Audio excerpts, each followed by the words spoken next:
Good evening, and thanks for joining us. I'm Cole Belak. Welcome to the Rundown. Let's kick it off with Siena Sports. Beginning now with baseball, the boys traveled down to New Jersey for a 3-game series against Ryder this past weekend.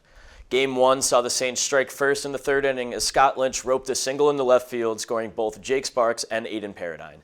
The Broncos tied it in the 6th, courtesy of 2 sac flies from Elliot Medlock and Matt Leahy.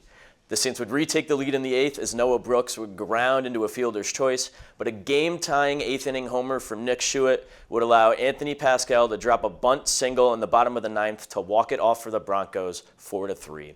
Game 2 was on Saturday, and boy is it one the Saints would sure like to forget. The Broncos came out hot, posting a 4-run first inning. A triple for Eric Hartman would open the scoring for Ryder before a Kyle Neary base hit would bring him home. Nick Schuett and Elliot Medlock would both record RBIs before the end of the inning, and the Saints were unable to answer back until a Vincent Venditti sacrifice fly in the 3rd. That would be all for the Saints, as 2 late home runs from Nick Schuett and Kyle Neary would cap off a 10-1 victory for Ryder, clinching the series win. Sunday's Game 3, however, was entertaining from start to finish. Eric Hartman would launch a solo homer in the first inning, and Matt Leahy would bring Elliot Medlock home on a base hit in the 2nd, giving Ryder an early 2-0 lead.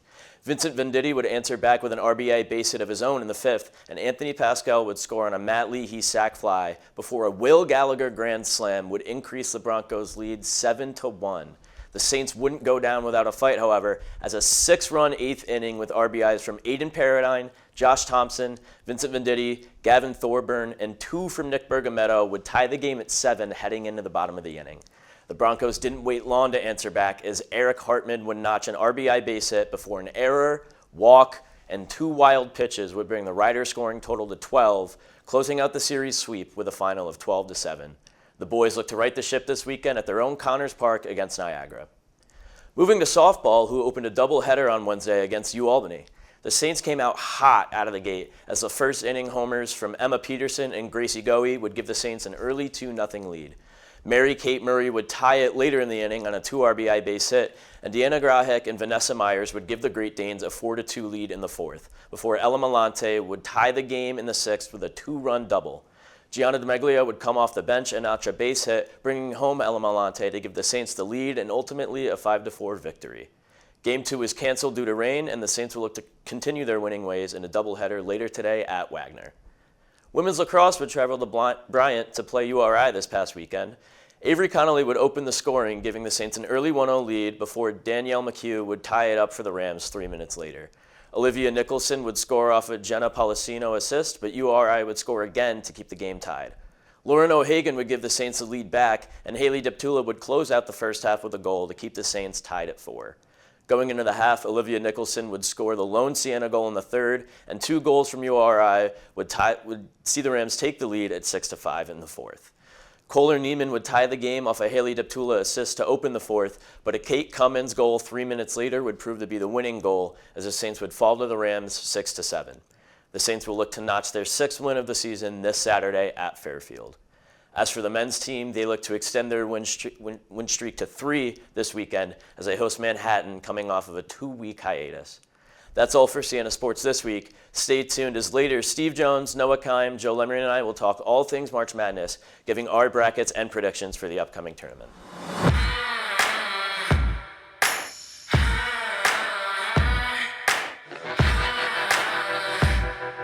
Welcome back to SCTV's The Rundown. Steve Jones, Cole Belak, Joe Lemery, and Noah Kime alongside you here as we have some familiar faces this season back with us and some new ones too that you'll meet later on down the road of the season. But in the meantime, gentlemen, we've reached that point in the sports calendar season. It's time for the big dance. March is upon us, and we got off to a really good start last night in the first 4. But in the meantime, let's take a look at the NCAA's official bracket for the men's tournament. Let's start with our top dog, the Duke Blue Devils in the East Region. They're the highest seeded team in the tournament, and they'll take on the Siena Saints in Greenville tomorrow at 2:50 on CBS with Ian Eagle, Bill Raftery, and Grant Hill on the call. Joe, what do you like about this matchup in this region?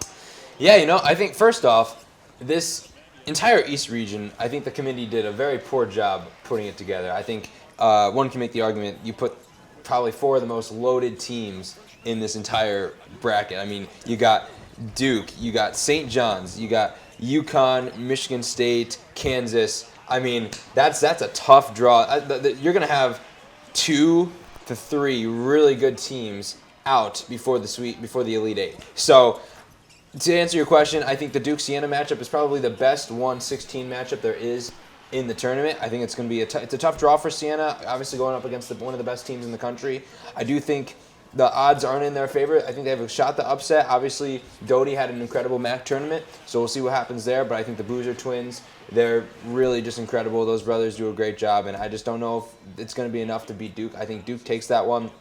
I think my sleeper in that East is St. John's. I think St. John's is who I see coming out of the East. I think they're going to go really far. I love what Pitino's doing right now with the Red Storm. I think he's one of the best coaches in college basketball, if not the best, and I think we're going to see for another time St. John's going up against UConn, and I think St. John's is going to beat UConn for the third time this year in the Elite Eight, take themselves to the Final Four. Look, I think South Florida is a team that's going to upset Louisville. We know there's injuries right now that's going to be detrimental to Louisville. I wouldn't be surprised if Cal Baptist upsets Kansas, honestly. I don't trust Darren Peterson with my life. I think Darren Peterson is somebody who just shows he's not available. So I do think Kansas is going to win that game, but I think they're going to lose right in the second round to St. John's. So I think this is a side of the bracket that you have a lot of talent in, but you're going to see a lot of upsets because people are going to be running into each other too early. So I think this is one where the rest of the West, the South and the Midwest, they've all really got an easier path to make it to the Final Four compared to the East. You mentioned a guy like Darren Peterson on Kansas, a guy who's clearly playing for his draft stock when it comes up to the lottery. He's projected at the top, 1 to 4 pick. What do you think that plays into? Maybe he's had availability issues throughout the season. Do you think he's really going to lock down, bunker down, and really try to up that stock, or do you think maybe he's going to keep up the trends we've been seeing throughout the regular season? I mean, we just have to see what happens, right? This is a guy. The ball gets in his hands and he shoots it. You think it's going in, right? I mean, we haven't felt somebody like. Honestly, you haven't felt a pure shot maker like that really since like Jordan. I think this kid has all the intangibles to be a great basketball player. I don't trust the availability. Look, I'm a big Kawhi Leonard fan for NBA. I think he is one of the best players on the floor when he's healthy. But that's always been the caveat. Can he stay healthy? Can he stay on the floor? Darren Peterson, this is a kid in college, right? You haven't even touched the NBA yet. And we're already having these issues and conversations about, are you going to be available? You can't really be the number 1 overall pick if you're not going to be available. And you got guys like DeBanza. You have Cameron Boozer, right? So there's Darius Acuff, who I think could easily go number 1. That's probably that's why I think Arkansas will touch upon it. I think Arkansas is going to go to the national championship. But I think you have to be available on the floor, and that's what matters most. Look, Bill Self is a phenomenal head coach, but I've seen Kansas this season. They got their 10 losses this season. Why did they need to have 10 losses? There's some games that they should have won, and I think I'm going to put that on Darren Peterson. Yeah, I agree. And you look around the bracket, you see teams that are not as good as Kansas, especially on paper, and especially when you see them play, but the lack of availability from Darren Peterson, like you said, they've picked up those losses. I really think he is going to bunker down in this tournament run. He needs a big tournament run to get his stock back up. Projected number 1 pick for a big stretch of this year, mostly him and DeBonta going back and forth a lot of the season, but I think he's really going to bunker down, really lock in for this Kansas team, and I think they can go on a little bit of a run. I think they're going to beat a team like St. John's in the second round, and I think they will eventually lose to a Duke team, but I think Darren Peterson's really going to step up and have a big run for this team. I think especially you talk about Darren Peterson, like, oh, he really needs to bunker down here. I think what you have to look at is the team around him. Kansas has proven that when he is not playing, they are a better team. They get things running. They work through everyone when he is not playing. So I think the question, yes, should be whether or not he's bunkering down, but I think also how he can work with the rest of the team to find this cohesion when he's on the floor. Absolutely. Well, without further ado, let's take a look at the South region now. The Florida Gators are the 1 seed in that region who will await their matchup tonight between Prairie View A&M and Lehigh in the first 4 on True TV tonight. Cole, what do you like about this region and possibly this matchup? I love so much about this region. Talking about round of 64 matchups, you look at Vanderbilt and McNeese. I think that is going to be a great game. I personally have Vanderbilt, but I would not be shocked to see an upset there. And right next to them, Nebraska and Troy. Nebraska looking for their first NCAA tournament win in the program's history, but they get a really tough draw on Troy, who has 2 of the best bigs in all of the mid-majors. I do think Nebraska can get it done, but again, I would not be shocked to see an upset there. Even down the bracket, you look at North Carolina and VCU. UNC now without Wow. Caleb Wilson. Yeah, Caleb Wilson. Thank you. Without Caleb Wilson, they have been a horrible rebounding team. Without him on the floor, I think VCU, they're looking great, obviously, coming out of the A-10. I think they can get it done. A sleeper team I have in this region, not necessarily a sleeper being the 3 seed, but I think Illinois can do some real damage. I personally have them making it out of the South. This team, unreal offensive efficiency. I think they can nightmare matchup for Houston. I think they're the team that can get past them. And then, I have Vandy, Illinois in the Elite Eight. I think Illinois, again, unreal offensive efficiency. Those teams might score 100, both, in that game. Unreal game that would be to watch, but I personally have Illinois making it out of here and even into the national championship. Wow. I mean, I think Illinois has got to get past Penn first. Fran McCaffrey, this is a guy, coach at Iowa, coached at Siena, who's in the tournament. I have Penn upsetting. If Illinois can get past Penn, I think they got a good shot to go far, but you got to get past Penn. I think they're a team that kind of snuck in there, won the Ivy League, right? They're going to make some noise. Troy, Nebraska, I think that's a great matchup, as you pointed to. I do think Troy gets that upset there. I think they're one of the best mid-major teams that's in this bracket, along with Akron and Hofstra on the other side. Florida, I think, is the team, though. Todd Golden, he proved last season how great of a head coach he can be.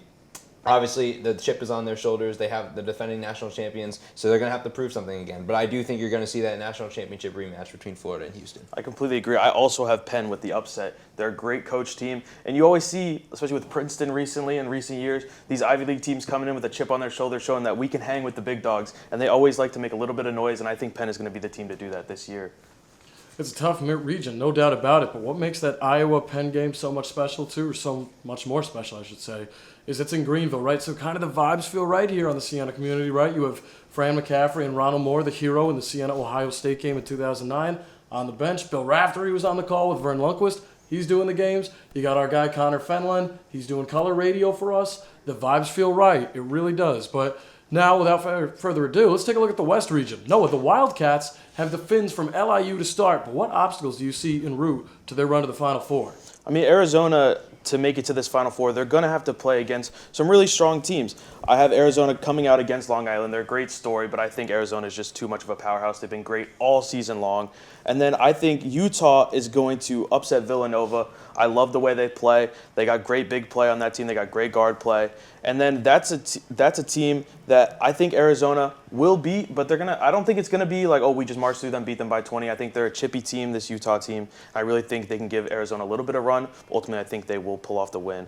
One of my favorite teams, two of my favorite teams from this region is Wisconsin and Arkansas. I think they're both just amazing teams. What you were saying earlier, Arkansas, obviously they're coached great by Calipari. He's a storied coach when it comes to this tournament, and I think they're ready to make some noise, but I also really like this Wisconsin team, and I have them going to the Final Four on my side of the bracket. I really like the way they play. I like the way they play defense. They're chippy. Their offense is great. When it's humming, it's going. They can knock down threes. Those are my two teams to really pay attention to. Arizona, I think they're going to make some noise, but ultimately I think Wisconsin and Arkansas are going to make the most noise in this region. That round of 32 game, I'm losing sleep thinking about who to pick in that game. I think that'll be the best game all tournament if that's what we end up getting in the round of 32. Both of those teams are so amazing to watch, and just what a game that would be. What a game. I love how you two have teams that are going far, and I picked the team to upset you for Illinois with Penn. I also picked High Point to upset Wisconsin. Really? So, and probably my biggest upset in this entire tournament is I have Arkansas beating Arizona in the Sweet 16. And I think Arkansas, again, Darius Acuff Jr. is the best point guard in the country, no questions. He could go number one. Obviously, it's probably going to be DeBonza, or it could be the Boozer. But Acuff is so special, and you look at the muscle on this guy. We got a guy on our team named Antonio Chandler who looks very much like rock solid like that. Obviously, Acuff a little smaller, but Darius Acuff, the way he plays, I've never heard John Calipari praise a player so much as he's done with Darius Acuff. And he's coached guys like Shai Gilgeous-Alexander. He's had Devin Booker. He's had box office. You look at the players. All-Stars in the NBA. Calipari's he's been around almost all of them. I fully believe Acuff in the next 4 to 5 years is going to be at least Anthony Edwards or better type player. No questions asked. One matchup I forgot to touch on, which I think could be upset potential. We watched the game last night with Texas and NC State. It was a great game, a little bit of a sloppy game. I know you were saying earlier it was a sloppy game between both teams, but it was a great game. Texas pulled out the win.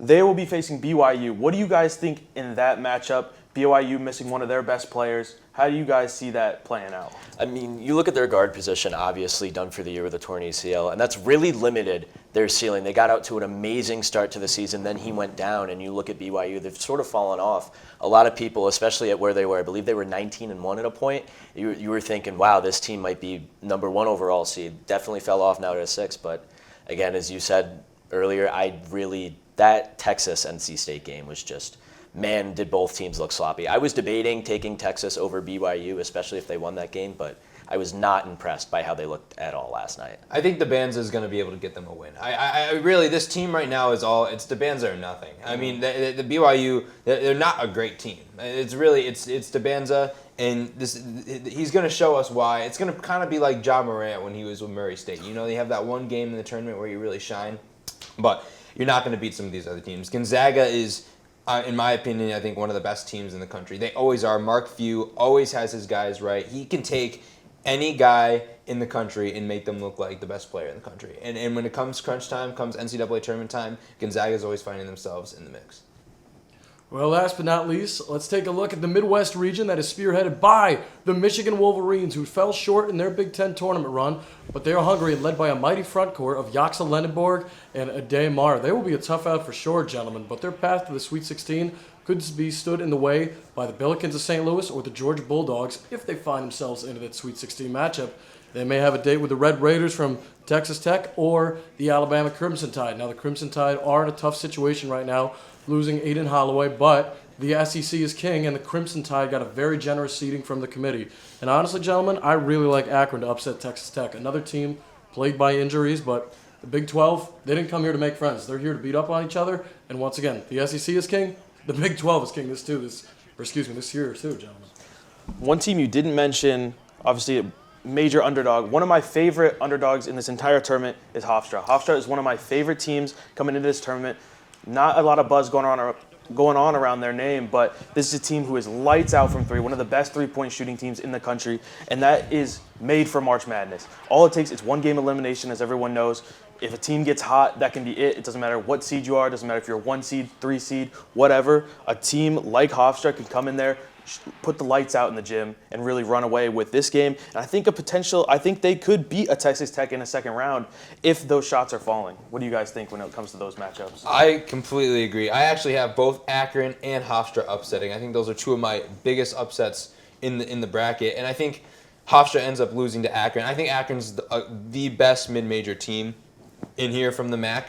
Again, I also have Miami, Ohio, or SMU taking their matchup against Tennessee. But I think, to your point, Hofstra is flawless, one of the best three-point shooting teams, and that CAA tends to get overlooked. More of a football conference, obviously, but there's some teams in there that can make some noise. And but I will say, I think this is Michigan's bracket to lose over here. They have the easiest path to the Final Four if you think about it, and they should make it. I do think they will make it.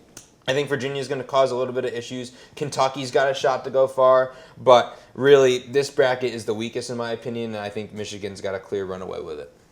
I mean, I personally do have Iowa State coming out of this region, but again, I really do think that Michigan, it is their bracket to lose. I do have them losing to Illinois State. But again, they have just been so unreal all year. Jaxa Lendenborg is one of the best players I have seen in college basketball, at least this year. He has been unbelievable, and Michigan as a whole. But Dusty May's turnaround. But I mean, Iowa State, they have everything you want.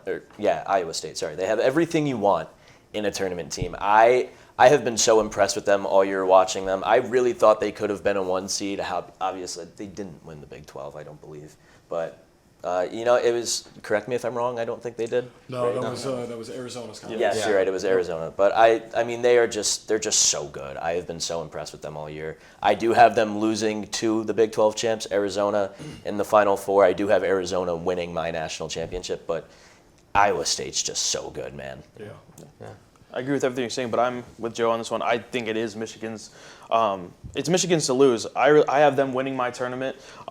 They're a stacked team. They've been great all year. They've been consistent. And like I said before, I think a team like Arizona will fall before we get to the Final Four, and that'll make Michigan's path even easier to the national championship. Yeah, I think Michigan's to lose, but I think they fall into the hands of Arkansas in the Final Four, and they go down. I think St. John's, this is their tournament to lose. They are, on paper, I think, have the most loaded team, and they easily can win it all under Pitino. I think they are going to do it. I think St. John's is going to get it, and I think Pitino's going to go be back on top of the mountain.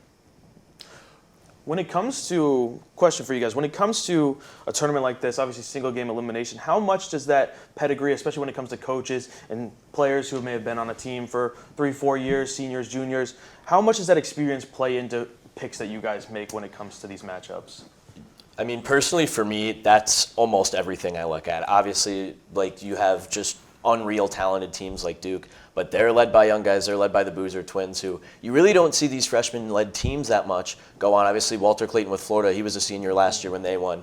You think about some of the great teams in college basketball history, the 2015 Kentucky Wildcats, unreal team with Karl Anthony Towns, Devin Booker. All those young guys didn't have that experience. 2018 Duke. 2018 Duke with Zion and all those guys. So I think that's a lot of what I look for. You look at Michigan State with Tom Izzo, Cohen Carr, Jeremiah Fears. I mean, unreal team they have. I personally have them in my Final Four as well, just because they've been here. They know what it's like to be in a tournament like this. I think these guys are going to come out hungry. They've been here. They're going to get past some of these younger teams, and they're really going to do some damage. I think balance is everything. It can't just be, you see sometimes you have an all-senior squad that can really go far. We look at that recent Auburn team. They had a really good, I'm blanking on some of the names, but they were a lot of heavy seniors, a lot of fifth-year guys, graduate students. They went far. Wasn't enough. A lot of times you look at freshman teams. A lot of these Duke teams, last year you look at Cooper Flagg, a lot of them can't go all the way because the freshmen, their experience isn't enough. So I think balance is key. Florida had a great balance. Walter Clayton Jr. obviously being a senior. You had other guys who were in the mix, little underclassmen. I like to see balance. I do think talent does outweigh some of the senior, I would call it the senior priority, so to say, in this bracket. But however, that's why you see a lot of these teams in March Madness thrive, some of these mid-major schools, because they tend to be seniors who have a lot of experience and are a little more composed come postseason play. But I think balance is everything, and I think St. John's has a really good collection of that, and that's why I'm picking them. You talk about a stacked Michigan front court, too. Yaxel Lendenberg, Adea Mara, too. Yaxel being a grad student, Mara being a junior. That could come in handy really well for them. And Cadeau is playing out of his mind, although, not having LJ Kassan hurts them certainly, but having that experienced front court does help. Now, in the meantime, let's circle back, gentlemen, to our brackets. And what are some of the marquee matchups that we like? What's a game, Noah, that you got highlighted in a region or two that you really like? One of my favorite games would be the BYU-Texas game. That's after the game last night against Texas and NC State. It was a very exciting game. I think both teams played well. Ultimately, Texas pulled it out, and I think a big factor was their big men play. And I think that game is going to be great. Devonta, we talked about already. We already touched on this game just a little bit, but this is the one I'm looking forward to by far the most out of all of these first-round matchups, obviously besides Siena versus Duke. And I think that's a high upset alert. I know Cole is not super sold on Texas, and I completely understand why after the game last night. But I don't think Devonta's going to be able to completely backpack this team. I think Texas plays well all up and down the roster. And yeah, especially with the injury concerns of BYU, I think Texas can pull this one out. Yeah, I mean, there's a lot of great matchups. I'm very excited for Kansas-Cal Baptist. I think Cal Baptist, I touched upon it earlier, they could upset Kansas very easily. I don't think they will, but I'd love to see them try. I think the Ohio State-TCU game is going to be extremely competitive. That one was such a 50-50 coin toss for me. I'm going to pick Ohio State there, but really couldn't make up my mind. I think the injury on Louisville is big time. I think South Florida is going to win that one. I think that's going to be a really good game. I think Vanderbilt-McNeese is actually going to be a really good game. I think McNeese could upset. I think there's a lot of potential upsets that can happen here across the board, but I think a lot of times when you see those in your head and you predict them, they don't always come to fruition. I think Arkansas-Hawaii, I actually think Arkansas could lose to Hawaii, and I'm picking Arkansas in the national championship to go to the national championship. But it's like the matchups are everything. I think, again, Bama-Hofstra, that's going to be a really great game. Really excited for that one. I still think North Carolina's got a shot. They're super banged up, but the Tar Heels are the Tar Heels, right? I mean, VCU, I think has had a really incredible season, but there's just some great matchups. Clemson, Iowa too. The 8-9 matchups this year, I think, are very even, and I could go either way. I think I picked mostly 8s. Villanova, Utah State, that's a really good matchup. So I'm just excited to see some good basketball. Every year we know it's March. They're going to bring some unexpectedness. So I'm just excited to see what happens. I think you talk about the 8 and 9 games. I think a lot of these 8 and 9 games this year are so interesting. Talk about teams that have been underseeded. You look at Ohio State. A lot of people think they got screwed by the committee, and now they draw one of the other hottest teams in the country in TCU. Just a note on that game. I think either of those teams do have a serious shot at beating Duke. If the Saints don't, I mean, again, Duke, unreal. They're a total wagon. But with the 8 and 9, that game specifically, those teams, two of the hottest in the country now, really think they have a shot at Duke. You look at the other 8 and 9s, Wisconsin. Oh, sorry, not Wisconsin. Villanova, Utah State, another team. A lot of people think really got screwed by the committee there. I think they're going to come out hungry. They're going to beat the brakes off of Villanova, I think at least. But I still think that can be a really good game. Georgia and St. Louis, that game is going to be unbelievable. Georgia, just all the athleticism in the world. But St. Louis, they have been a fantastic shooting team all year. If they can knock down those shots, they can pull off that upset. I mean, there are just so many good games this year. The committee did a really good job with this, I think. I'm looking at Louisville and South Florida because South Florida, their coach may be moving on, but what does Pat Kelsey have in store? This is a game where everybody's saying, okay, are the Bulls from South Florida going to dominate and just run through Louisville, and our friends in Buffalo and Niagara and Canisius hosting with the MAC? Or is Louisville going to show that the ACC is king too and be like, hey, we're back as a basketball school, man. We're back. Also, Nebraska-Troy, come on now. So exciting. So much on the line, too. If Nebraska wins, too, you have John Rothstein, who I know we all follow. He's offering to do a full hour of happy hour for all the Nebraska fans for their first tournament win, or Troy could play spoiler and break all the Cornhuskers' hearts. It's so exciting. How can you not love this time of year, gentlemen? Best. It's the best time. March is the best. Absolutely. Well, friendly reminder, folks, Siena versus Duke tomorrow on CBS at 2:50. For Joe Lemry, Cole Belak, Noah Kime, I'm Steve Jones saying so long, and a reminder, you can always find us on Instagram at Siena Communications TV and on YouTube at Siena University Communications Program. Have a good day and enjoy the madness, ladies and gentlemen.